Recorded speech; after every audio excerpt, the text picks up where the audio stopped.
트렌드를 따라가보는 트렌드 팔로우 시간, 서울대 소비트렌드 분석센터 한다혜 연구위원입니다. 안녕하세요. 안녕하세요. 위원님도 혹시 해외 나갈 때나 국내에서나 팁 좀 주시는 편인가요? 네, 근데 갈 때마다 굉장히 어색한 문화인 것 같습니다. 아무래도 이 해외여행 하다가 보면은 이 생소하게 느껴지는 게 팁 문화잖아요. 그렇죠. 조금 부담되기도 하고. 네. 이 팁을 주시는 분들, 일단은 서비스를 이용한 사람들이 만족해서 주는 게 팁인데 네. 실제 이용객들의 반응이랄까? 그런 건 좀 어떨까요? 아무래도 이 팁 문화가 제대로 정착되어 있지 않은 나라 같은 경우는 조금 생소해서 특히 우리나라. 네, 조금 차가운 반응을 보이기도 합니다. 네. 네. 요즘에 근데 우리나라에서도 일부 그 공유 플랫폼이라고 해야 되나? 그 택시 업체에서도 이거 도입한다 그래서 조금 말들이 있죠. 네, 맞습니다. 최근에 이제 국내 대형 택시 플랫폼에서 택시 기사님께 팁 주는 기능을 도입해서 조금 화제가 되긴 했었는데요.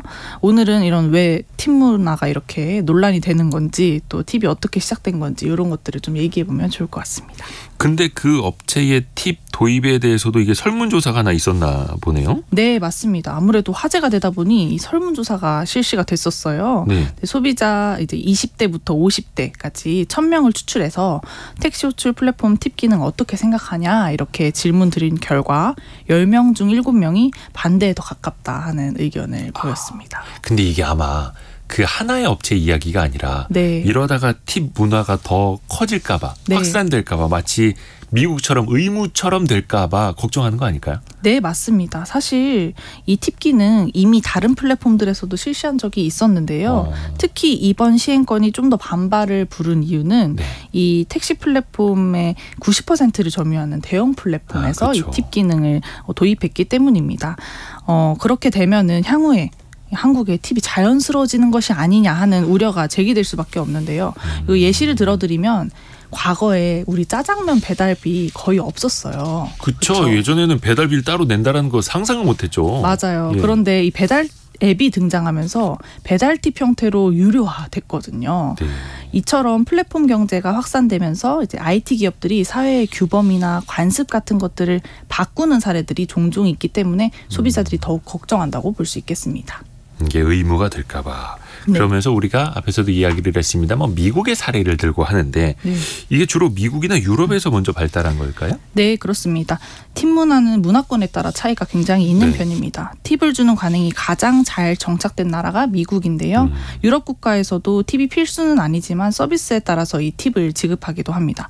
그런데 아시아는 팁 문화가 거의 없다고 봐도 될 정도로 어색하다고 느껴지는데요. 어색하죠, 네, 일본과 중국은 대부분 팁을 받지 않고 특히 일본 같은 경우는 이 팁을 주고받는 일을 굉장히 당황스럽고 어색한 일로 여기는데요. 우리나라도 마찬가지로 제품이나 서비스에 대한 값만 치르면 된다라는 인식이 강하고 팁에 대한 거부감은 조금 있는 편입니다. 거기에서도 거부감이 있다. 그러면 중요한 건 이겁니다. 아니 이런 팁 문화가 어떻게 해서 생겨났을까? 이거는 그냥 고맙습니다 하고 주는 개념이었는데 지금은 마치 일종의 부가세처럼 붙는 것 아닙니까? 맞습니다. 어떻게 시작된 거예요, 이 팁이? 네. 일례로 이제 미국의 팁 같은 경우는 식당에서 서빙하는 웨이터에게 음식값의 15%에서 20% 정도를 팁으로 건네는 문화가 있는데요. 서비스가 아무리 안 좋아도 10%는 줘야 한다. 이런 관행들도 자리 잡고 있습니다. 음식값의 15에서 20%요? 네네네. 근데 최소 10% 이상을 줘야 되고? 약간 그런 문화가 있는데 이런 팁 문화가 생긴 데는 여러 가지 설이 있어요. 근데 가장 대표적인 설에 따르면 16세기 영국에서 이 팁이 처음 시작됐다고 해요. 근데 당시에 웨이터한테 내 거 좀 더 빨리 갖다 주세요 하는 의미로 TIP를 적었대요. 이게 TIP? To ensure promptness라고 해서 이제 신속성을 보장해달라 이런 의미로 TIP를 적었는데 이게 팁의 첫 시작이라는 설입니다. 그래서 이게 점차 유럽 전역으로 좀 퍼졌고 미국에까지 전해지게 되었는데 미국에도 초기에는 이 팁 문화에 대한 반발이 당연히 좀 심했습니다. 그런데 남북전쟁 이후에 흑인들이 해방되면서 서비스업에 많이 종사하게 됐고 자본가들이 이 흑인 노동자들의 임금을 좀 줄이고 팁에 의존하도록 하면서 이 팁 문화가 널리 퍼졌다는 설이 대표적입니다. 이렇게 해서 시간이 흘러서 오늘날에는 이제 서비스의 대가로 팁을 자연스럽게 지불하는 문화로 자리 잡은 거죠. 김성현님이 세금에 포함되어 있는 팁을 왜 따로 지불하나요? 라고 물음을 주셨는데 이건 세금이 아닙니다. 예, 세금은 나라에 내는 거고 이거는 그 서비스 근로자, 서비스 네네. 노동자에게 감사의 의미로 준다라는 건데 이게 문화를 넘어서 거의 강요가 되다시피 하다 보니까 네. 최근에 논란도 많이 생기고 있던데 그 미국에서 보니까 거기도 팁플레이션. 네. 안 그래도 물가 상승률 높은데 네. 팁까지 줘야 되느냐. 근데 그것도 이제는 몇 달러 주면 오히려 욕 먹는다면서요. 네, 맞습니다. 그거밖에 안 주냐고 막 이래서 거기서도 좀 논란이 커지던데요. 네, 이 팁플레이션은 팁이랑 인플레이션을 합친 말인데요. 예. 팁을 너무 많이 주게 되면서 피로감이 정점을 찍고 있어요.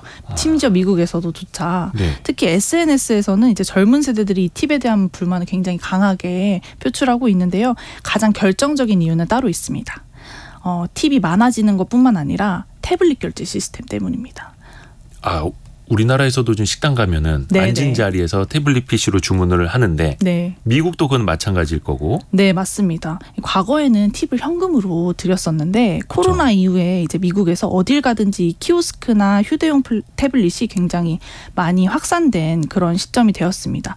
그런데 이 시스템에서 당당하게 끈질기게 또 교묘하게 계속 팁을 달라고 조금씩 소비자에게 이렇게 요구를 하는 거죠. 팁 추가 결제하시겠습니까? 이런 식으로. 네네네. 근데 이제 팁을 주는 버튼은 좀 강조하고 팁을 주지 않는 버튼은 좀 덜 강조하는 식으로 소비자를 유도하는 설계가 있는데 이걸 이제 다크 패턴이라고 일명 부르거든요. 그런 다크 패턴들이 나타나면서 소비자 입장에서는 내가 받는 서비스가 키오스크 때문에 더 적어졌는데 왜 팁을 더 내야 하지? 이런 근본적인 의문이 들게 되죠.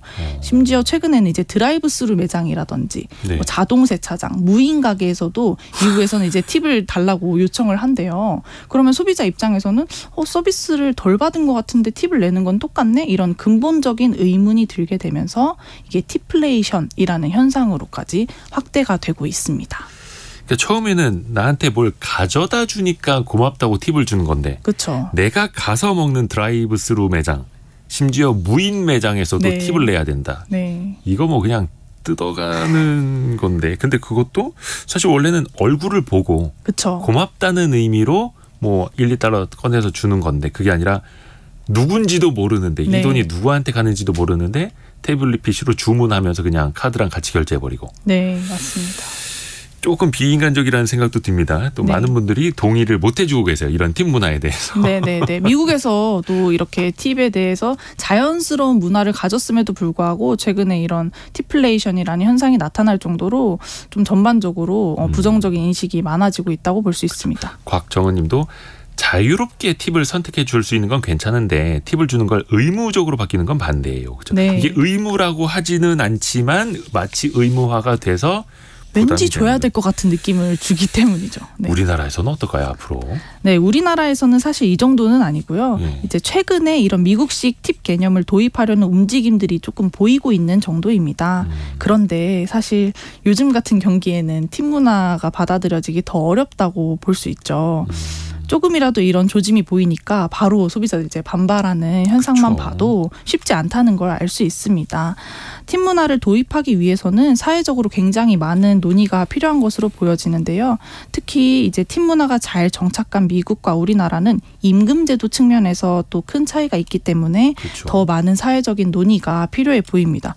무엇보다도 이게 만약에 자리를 잡는다면 소비자 입장에서 무조건 손해가 아니라 이득이 되는 부분은 무엇인가? 에 대한 고민이 네, 많이 필요한 그런 부분이라고 할 수 있겠습니다. 서비스의 질도 높아져야 되고 특히나 요즘처럼 물가 높을 때는 네. 팁도 너무나 큰 부담이 되기 때문이에요. 네, 맞습니다. 오늘 서울대 소비트렌드 분석센터 한다혜 연구위원과 함께했습니다. 고맙습니다. 감사합니다. 저희는 2부 때 다시 돌아올 텐데요. 2부 때는 M&A 이거 되게 어려워 보이죠. 근데 더 쉽게 이야기를 나눠보겠습니다. 10시 5분에 금방 다시 돌아옵니다.